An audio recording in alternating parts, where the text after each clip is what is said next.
My name is Ethan Reyes. I'm 34 years old and the head mechanic at a small shop in Boulder, Colorado. Life had always been steady, nothing flashy, but grounded. I had a wife, Samantha, who I met at a wedding 7 years ago.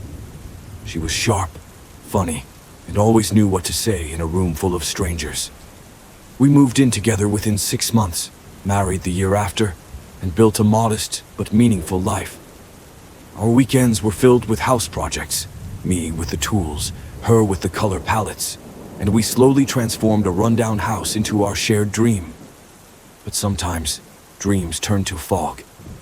3 months ago, Samantha started talking more about moving to San Diego.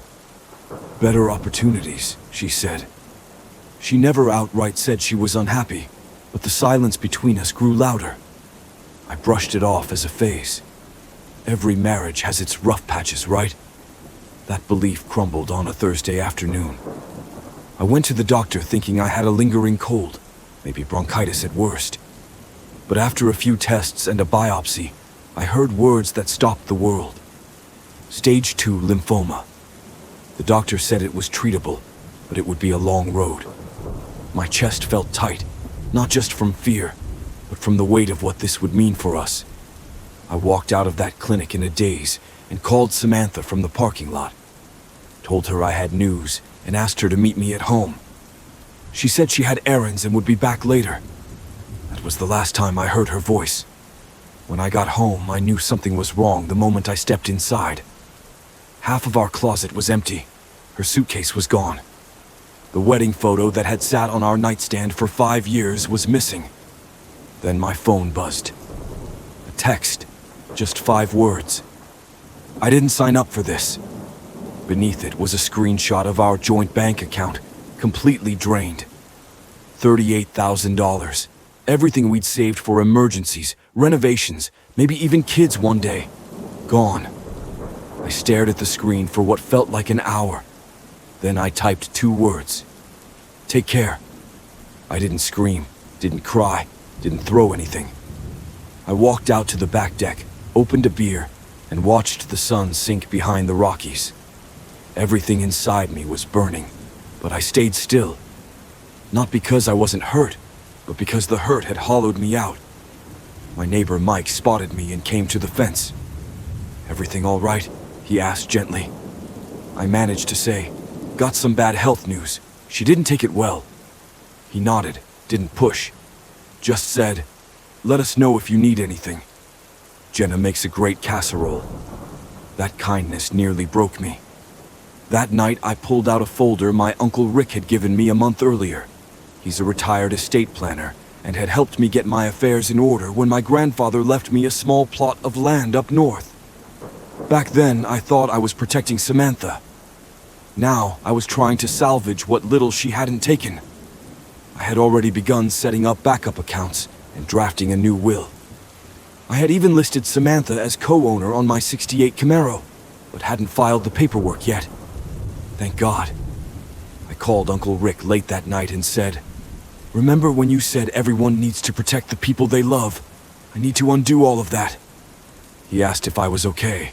I said, "Not yet, but I will be." The truth is, the cracks had formed long before the diagnosis. Samantha had grown distant. I'd find texts from names I didn't recognize.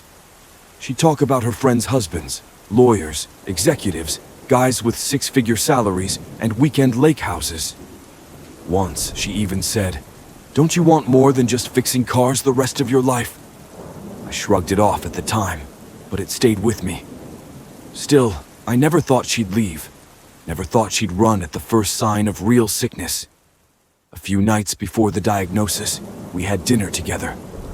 I remember sitting across from her, wondering if she could see the fear on my face. She looked right past it. Asked if I was okay. I lied and said I was just tired. She nodded, went back to eating. That moment should have told me everything.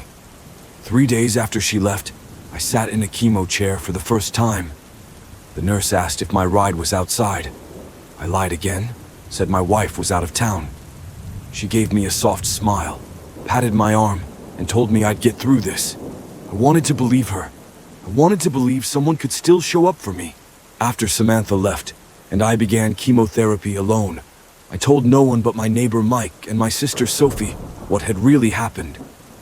I was still processing the betrayal, still trying to understand how someone I shared a life with could vanish at the first sign of trouble, let alone take every dollar we'd saved. But the sadness eventually started to harden into something else. Not rage, not bitterness. Purpose. If she was willing to walk away like that, to leave me sick and broke, then I had to make sure she never got the chance to take anything else. The morning after my second chemo session, I called my bank to confirm what I suspected. Samantha had withdrawn the entire $38,000 just 40 minutes after I'd called her from the doctor's office. That means she didn't even wait to hear the full diagnosis. She just heard the word cancer and ran. I drove to Uncle Rick's house that same afternoon. I brought every document I could find: bank statements, property titles, text messages, and the folder he helped me set up months ago. When he looked at the transfer records and saw her message, I didn't sign up for this. His face darkened. "This isn't just cold," he said. "It might be illegal." We went over every detail for hours. Rick walked me through the status of each asset: my Camaro, the land from my grandfather, my medical insurance, everything. He told me we needed to document the timeline, the moment of my diagnosis, the call I made to Samantha, the financial transfer, and her response. "If this goes to court," he said, "you need to be 10 steps ahead." That same night, I received an unexpected email from Samantha's cousin, Emily. We'd always gotten along well. She wrote, "I heard what happened. I'm so sorry. I don't know what Samantha is thinking, but I want you to know I'm here if you need anything." I replied cautiously, "Does she know about the diagnosis?" Emily answered within minutes, "Yes. She told the family you had cancer, but she said she couldn't handle it and needed a fresh start. We're all shocked. This isn't right." That was all the confirmation I needed. Samantha knew what I was going through, and still chose to abandon me. It wasn't fear, it was a decision. 2 weeks into treatment, a letter from her lawyer arrived. She wanted a divorce, cited irreconcilable differences, requested to be removed from the mortgage, but still wanted half the house. No mention of the money she took, no acknowledgement of the medical situation, just cold legal demands. I took the letter straight to Rick. He scanned it, sighed, and said, "This is bold. She steals everything and still wants more." "What do I do?" I asked. "Nothing," he said. "Not yet. Let's see how far she's willing to go." A few days later, I got a text from a number I didn't recognize. It was Samantha. "We need to figure this out. My lawyer says I'm entitled to half the house." I didn't reply. 3 days later, "Being childish won't help. I know you're going through stuff, but I have rights too." Going through stuff. Like cancer was some personal inconvenience she didn't want to deal with. I blocked the number. By my third chemo session, I was too weak to stand without help. I'd lost 12 pounds in 10 days. My sister Sophie came up from Portland and stayed with me for a week. She cleaned the house, cooked meals, drove me to appointments. And when another letter came from Samantha's lawyer, this time with more demands, Sophie snapped, "She's lucky you haven't taken her to court for what she stole." "We'll get there," I told her. A few days later, the bank called. Samantha had tried to remove my name from our joint credit cards, but she couldn't without my signature. She also tried to access our safe deposit box, the one with the deed to the house, the Camaro title, and my grandfather's will. They denied her. She didn't have the second key. My key. I called Rick immediately. "She's getting desperate," he said. "She knows she left loose ends." "What should I do?" "Close that box, move everything to a new one, and it's time to file the title change for the Camaro." So I did. I went to the bank, closed the box, opened a new one in my name only. Then I headed to the DMV and officially removed her name from the Camaro, which I had never finalized before she left. That night, I received another message from a new number. You changed the Camaro title. That car is half mine. You put my name on it. That's when it hit me. Someone was feeding her information. Someone at the DMV or the bank. I called Rick. I think she has someone on the inside. He paused. Her father's a lawyer. He's got connections. Wouldn't surprise me. What do I do? We feed them false info, Rick said. Let's set a trap. The next day, I called the realtor managing my grandfather's land sale and asked her to pause the listing. Then I called the investment bank holding my old 401k and inquired about early withdrawal options, knowing full well it would be noticed. Within 48 hours, Samantha's lawyer sent a letter demanding half of any proceeds from inherited property and a fair division of all retirement accounts. Rick smiled when I showed him. She took the bait. What now? I asked. Now, he said, we show our cards. Over the next month, I focused on staying alive. The chemo was brutal, but the doctors were hopeful. Sophie visited every other weekend. Mike and Jenna checked in every day. My boss cut my hours, but kept my insurance active. For the first time since Samantha left, I felt like I was not alone. Then, we got the final piece of the puzzle. Documents showing that Samantha transferred our savings to a new account, then wrote a $30,000 check to her parents. Rick reviewed them and said, "She's trying to hide the money. That's good for us. Can she get away with it? Not with what we have. Her lawyer won't want this in front of a judge." 2 days later, I saw Samantha's father in the hospital parking lot. He was sitting in his car, watching the entrance, waiting for me. I walked over, tapped on the window. He rolled it down. "You look unwell," he said. "Cancer will do that. Why are you here?" "Vanessa is concerned. Says you're being unreasonable." "Is that what she calls it? Unreasonable?" "She wants to settle. Split the house. Keep things fair." "She already stole everything," I said flatly. Fair ended the day she left. He looked uncomfortable but tried again. "Logan, you're sick. You don't want a long legal battle." And right there, I realized it. They thought I was desperate, that I was weak, that I'd settle just to stop the fight. But they had no idea I had documented everything, that I had already protected the house, the Camaro, and the land. They thought they had the upper hand. They didn't.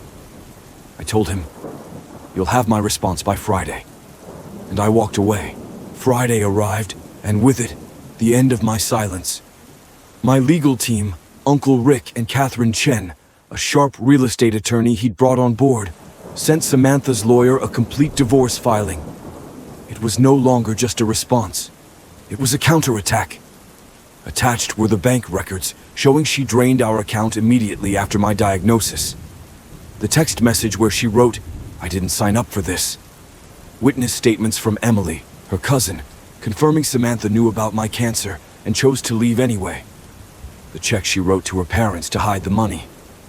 All of it laid out in cold, factual detail. By noon that same day, Samantha's lawyer requested an emergency meeting. "They weren't expecting you to be prepared," Rick told me over the phone. "They thought you were too sick, too broke, and too heartbroken to fight back." The meeting was set for Monday. That weekend, I rested, not just physically, but emotionally. I let myself breathe. I had made it this far, not just through chemo, but through betrayal, isolation, and loss. I wasn't looking for revenge anymore. I was looking for peace and justice. Sunday night, my phone buzzed again. A text from yet another new number. "This is cruel, Ethan. I made a mistake, but this is vindictive. My parents can't return the money right now. You're trying to destroy me." I stared at the screen. For the first time since all of this started, I replied. 4 words. "Actions have consequences." Then I blocked the number. Monday morning came, and I walked into Catherine's office in a clean button-down and a quiet resolve.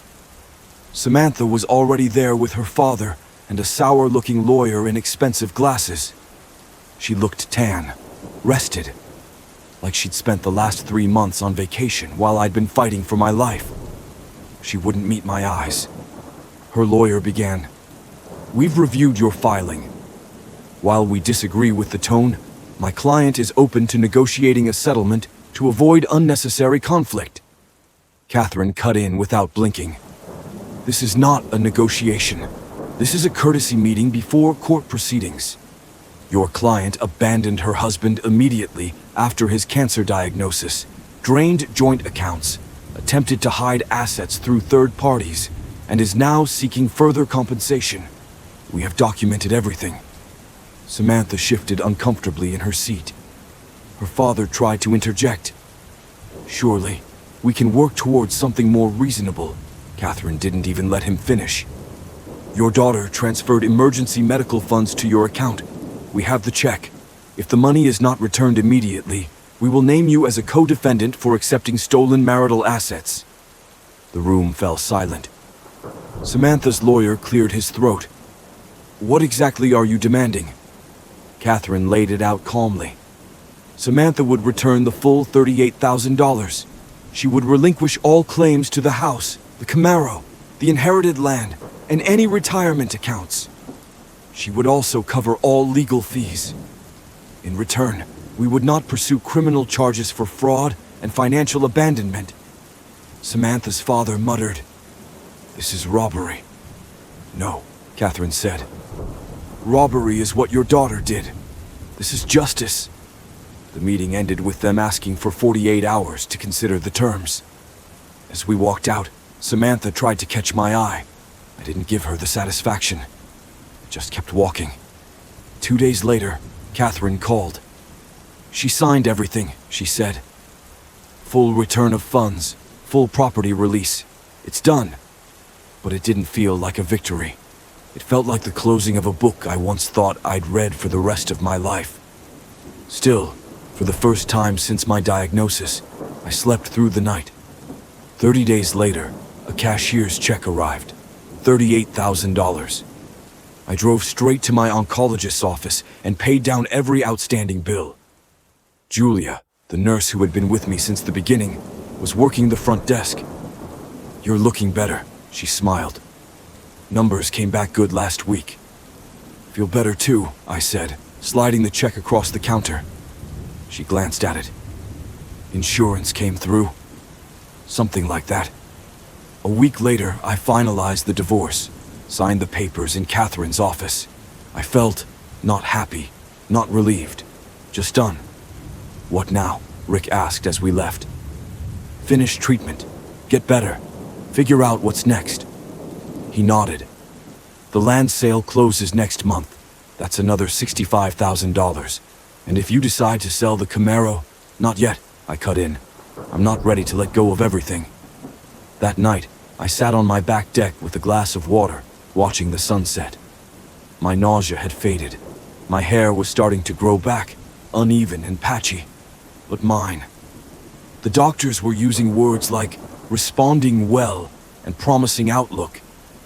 6 months after I began treatment, I sat in my oncologist's office, listening as she said the words I had been praying for. Complete remission. Not cured. Not forever.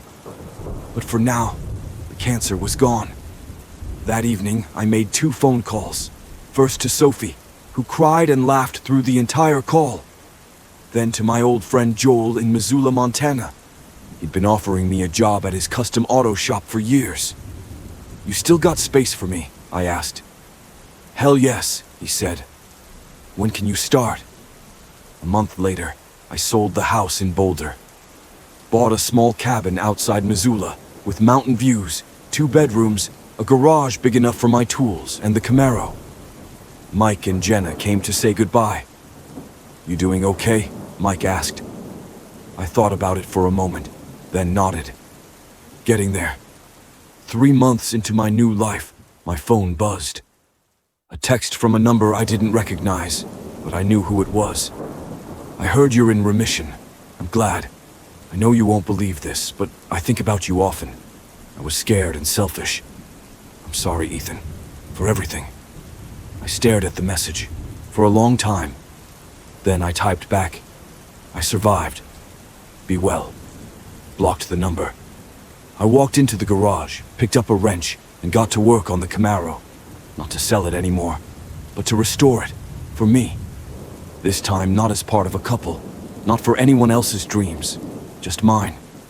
Some things once broken can never be repaired, but others can be rebuilt, stronger, wiser, real.